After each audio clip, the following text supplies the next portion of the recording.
السلام علیکم ورحمۃ اللہ وبرکاتہ۔ محترم ناظرین، ملک ہندوستان کی معروف و مشہور شخصیت حضرت مولانا خلیل الرحمن سجاد نعمانی صاحب نے طالبان کی افغانستان پر مکمل کنٹرول کر لینے کے بعد مبارکباد دیتے ہوئے طالبان پر ایک بیان جاری کیا تھا۔ ناظرین، اسی بیان کو لے کر گودی اور دلال میڈیا نے ہلہ مچا رکھا ہے۔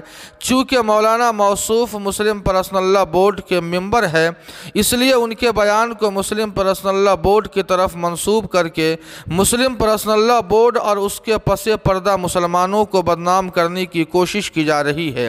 ناظرین، جبکہ مولانا موصوف نے اپنے چینل پر اپنا ذاتی بیان جاری کیا تھا، لیکن گودی میڈیا نے اس طور پر پیش کیا مانو کہ مولانا موصوف مسلم پرسنل بورڈ کے اسپوک پرسن اور ترجمان ہے، جبکہ مولانا موصوف مسلم پرسنل بورڈ کے ترجمان نہیں بلکہ صرف اور صرف ممبر ہے۔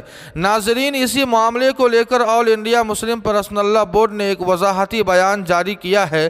مسلم پرسنل بورڈ نے کہا کہ آل انڈیا مسلم پرسنل بورڈ نے طالبان اور افغانستان کی سیاسی صورتحال سے متعلق کوئی رائے یا بیان نہیں دیا ہے۔ کچھ میڈیا چینلز بورڈ کے بعض ممبران کی رائے کو بورڈ کا موقف بتا رہے ہیں اور غلط بات بورڈ کی طرف منسوب کر رہے ہیں۔ یہ بات صحافتی دیانتداری کے خلاف ہے۔ میڈیا چینلز کو ایسے کام سے باز آنا چاہیے اور طالبان کے حوالے سے کوئی بھی خبر بورڈ کی طرف منسوب نہیں کرنی چاہیے۔ جی ہاں ناظرین، اس خبر کے تعلق سے آپ کی کیا رائے ہے؟ کمنٹ کر کے ہمیں ضرور بتائیں۔ ویڈیو کو لائک اور شیئر کر دیں اور قاسمی جی کے کو سبسکرائب کرنا نہ بھولیں۔ والسلام علیکم ورحمۃ اللہ۔